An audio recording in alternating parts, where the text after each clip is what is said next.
네, 안녕하세요. 오늘은 직접적인 그런 자동차 이야기는 아니지만 자동차와 그래도 좀 관련된 이야기를 해보려고 합니다. 제목 그대로 일본 운전에 대한 이야기를 좀 해보려고 하는데요. 제가 사실은 엄청난 집돌이거든요. 그래서 집 밖을 잘 안 나가는 어떤 그런 스타일이었는데 와이프를 만나면서 대략 한 5년, 14년 전? 뭐 그 전부터는 이제 해외여행을 한 번씩 1년에 한 번 대략 한 2주가량 다녀오는 것을 유일한 낙으로 좀 삼고 있습니다. 주로 유럽의 그 유명 도시들을 다니다가 이제 아이가 태어나면서부터는 이제 미주 지역을 좀 다녀보고 또 그러고 있거든요. 근데 여행할 때마다 저 같은 경우는 무조건 이제 자동차나 혹은 뭐 스쿠터를 렌트를 했었습니다. 개인적으로는 그 유럽 여행 시에 스쿠터 렌트를 좀 강력하게 추천을 드리고 싶은데 어디까지나 그 이륜차에 능숙하신 분들에 한해서 좀 추천을 드리는 바입니다. 왜냐하면 여러분들 잘 아시다시피 그 파리나 그 로마 같은 경우는 도로가 포장되어 있지 않고 전부 다 돌길이잖아요.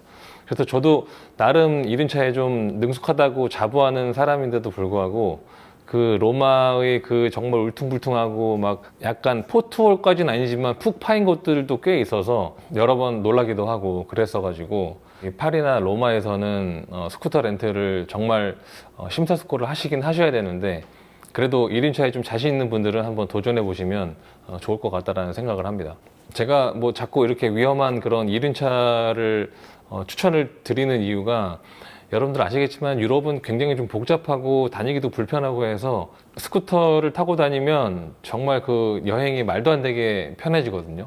그리고 일반적인 여행객들이 가지 못하는 그런 곳들도 구석구석 다닐 수 있고 하는 그런 장점들이 좀 있어가지고 추천을 좀 드리는 바입니다. 근데 제가 지금 또 드는 생각은 파리 같은 경우는 그래도 그 걷는 맛이 있는 그런 도시이다 보니까 최대한 또 걸으시는 것이 좀 나쁘진 않을 것 같고 로마 같은 경우는 이렇게 좀 걸어 다니기에는 도시가 좀 매우 크거든요. 그래서 로마에서는 한번 스쿠터 정도는 렌트를 해보시는 것을 고려를 해보시면 좋을 것 같습니다. 그리고 로마도 로마지만 여러분들 혹시 바르셀로나에 여행을 가신다면 스쿠터 렌트를 정말 강력하게 좀 추천을 드리고 싶습니다. 왜냐하면 이 파리나 이 로마와는 다르게 바르셀로나는 도로 포장이 굉장히 잘 되어 있고 그 다음에 문화 자체도 뭐 유럽이 어디든 마찬가지지만 그 1륜차 친화적인 그런 문화들 심지어 그 1륜차 주차 라인도 따로 있고요. 그 다음에 차선 맨 앞쪽에 1륜차가 그 앞에 설 수 있도록 하는 그런 라인들도 그려져 있을 정도로 굉장히 1륜차한테 친화적이고 도로가 포장이 잘 되어 있기 때문에 바르셀로나 가신다면 스쿠터 렌트를 한번 고려를 해보시는 것을 추천을 드립니다. 자꾸 이 제목과 벗어나고 있는데 일단 자동차로 돌아와서 대부분의 나라가 좌핸들이어서 어떤 도로교통 법규만 미리 좀 숙지를 해 가신다면 크게 무리 없이 운전을 하실 수 있잖아요. 근데 아시다시피 일본 같은 경우는 우핸들이기 때문에 다소 좀 시뮬레이션을 좀 해보실 필요가 있습니다. 제가 작년에 이제 추석 때 이제 한 일주일 정도 도쿄 시내에서 좀 운전을 많이 해봤었는데 그 경험을 토대로 한번 좀 팁을 드려보고자 합니다. 물론 뭐 그 고작 일주일 정도 운전해놓고 여러분들께 이렇게 팁을 드리는 것도 좀 웃기긴 한데 그래도 제 이야기가 조금 도움이 되지 않을까 싶어서 한번 영상을 준비를 해봤습니다. 사실 이 커플이 일본 여행을 간다고 한다면 굳이 렌트를 하지 않고 그냥 대중교통을 타고 다니는 것이 비싼 주차비나 그런 어떤 비용들을 지불하지 않아도 되기 때문에 훨씬 나은데요. 만약에 여러분들이 부모님 혹은 뭐 어린 아이들을 대동해서 일본 여행을 간다고 한다면 여러 사람의 그 주차비에서 조금 더 보태고 그리고 또 운전자의 어떤 수고를 조금 더 보탠다면 그 일본 여행이 굉장히 편해질 것이기 때문에 가족과 함께 여행을 간다고 했을 때는 렌트카를 한번 생각을 해보시면 좋을 것 같습니다. 말씀드렸듯이 일본은 우엔들이니까 약간의 그 이미지 트레이닝을 좀 해보시고 가셔야 하는데 일본 가기 전에 제가 유튜브에서 참고했던 영상이 두 가지가 있는데 제가 본문에 링크를 걸어 둘 테니까 그 영상들을 참고를 해보시면서 이미지 트레이닝을 좀 해보시면 좋을 것 같습니다. 사실 제가 링크를 걸어 드리는 그 두 영상만 반복해서 시청을 하셔도 일본에서 운전하시는 데는 큰 무리가 없겠지만 그 두 영상에서 언급되지 않았거나 약간의 그 보충 설명이 필요한 몇 가지만 좀 이야기를 해보겠습니다. 저는 일단 말씀드렸듯이 도쿄 시내를 주로 다녔었는데요. 저도 여러분들처럼 어느 나라를 가든지 간에 이제 구글 맵을 내비로 사용을 하거든요. 당연히 일본에서도 구글 맵을 이용을 했었는데 주의하실 것이 이 길 찾기 그 옵션에서 유료 도로를 꼭 제외를 시켜야 합니다. 우리나라로 치면 뭐 강변북로, 그 다음에 뭐 올림픽대로, 내부순환로 이런 것들 다 무료잖아요. 근데 일본은 이렇게 신호등이 없는 도로는 대부분 유료 도로라고 보시면 됩니다. 그런 도로들을 이용을 한다면 이 시간은 좀 단축될 수는 있겠지만 도로 비용이 굉장히 비싸거든요. 이런 도로를 이용하면 시간은 조금 줄어들 수 있겠지만 제가 그런 도로를 타보고 안 타보고 했을 때 생각보다 시간 차이는 그렇게 크지 않거든요. 그래서 여러분들 웬만하면 그런 유료 도로들의 그 도로 비용이 살벌하기 때문에 여러분들은 도쿄 시내 혹은 뭐 다른 도시의 시내를 다니실 때 내비에서 꼭 유료 도로를 제외하셔야 된다는 점 기억하셔야 될 것 같습니다. 근데 한 가지만 기억하시면 될 것이 대부분 공항에서 렌트를 하실 것이기 때문에 공항에서 여러분들의 숙소까지 이동하실 때만 그 유료도로를 사용을 하시고 그 외에는 전부 다 유료도로를 제외하시면 될 것 같습니다. 다음은 그 100엔짜리 동전을 몇 개 정도 좀 챙기고 다니시는 것을 추천을 드리고 싶어요. 왜냐하면 일본 주차비가 굉장히 비싸잖아요. 그래서 도쿄 중심부로 갈수록 주차비는 더 비싸지는데 도로 곳곳에 생각보다 그 스트릿 파킹 할 수 있는 자리들이 꽤 있더라고요. 저도 처음에는 몰라서 주차장도 들어가가지고 비싼 주차비를 지불했었는데 다니다 보니까 뭐 긴자라든지 이런 것들 보면은 생각보다도 그래도 그렇게 스트릿 파킹 할 수 있는 곳들이 좀 있습니다. 요금은 시간당 300엔이어서 그 일본의 일반적인 주차장 그 이용 금액을 생각했을 때는 굉장히 저렴한 금액이거든요. 근데 문제는 이제 자리가 좀 나지 않는다라는 점, 그리고 자리가 난다 해도 1시간마다 와가지고 다시 300엔씩 넣어야 되는 그런 좀 불편함이 있습니다. 그래도 그 몇만 원씩 주차비를 내는 것보다는 조금 불편한 것이 낫지 않을까 싶은데요. 저희 같은 경우는 가족 중에 운전자인 저 한 명만 희생을 하고 다른 나머지 가족들은 좀 편하게 쇼핑하게 하고 그렇게 했었거든요. 그래서 웬만하면은 저처럼 운전자인 분이 희생을 하는 것이 좋지 않을까라고 생각을 합니다.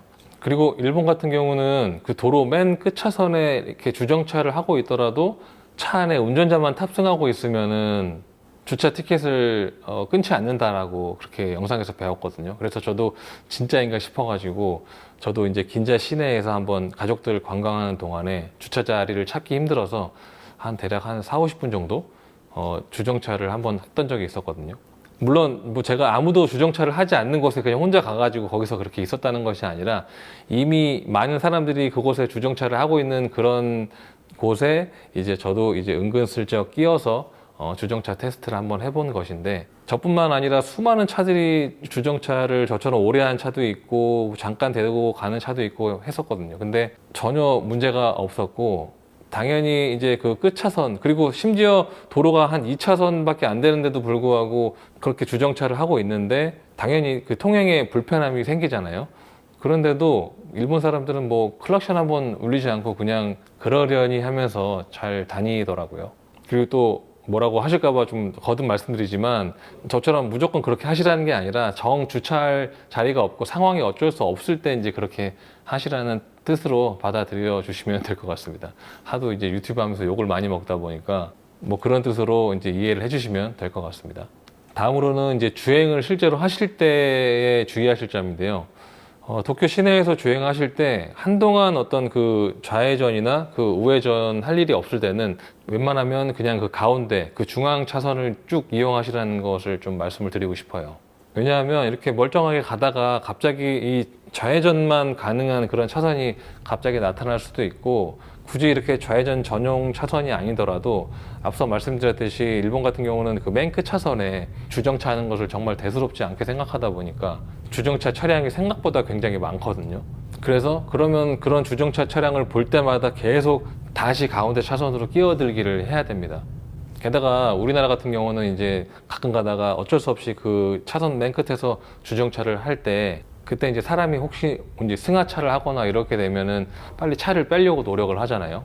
근데 일본은 우리와는 다르게 그런 게 너무 좀 당연시 하다 보니까 뭐 빠르게 타고 내리려는 그런 생각도 없고 굉장히 좀 여유롭게 행동을 합니다. 그러다 보니까 그곳에 머무르는 시간도 많고 그런 차를 피해야 되는 상황이 굉장히 많이 벌어지기 때문에 여러분들은 꼭 이제 웬만하면 중앙 차선을 이용을 하시는 것이 좋고, 그리고 이제 여러분들이 뭐 길가에 잠깐 정차하시다가 이동할 때 그 내 앞차를 이렇게 피해 가지고 이동을 해야 되잖아요.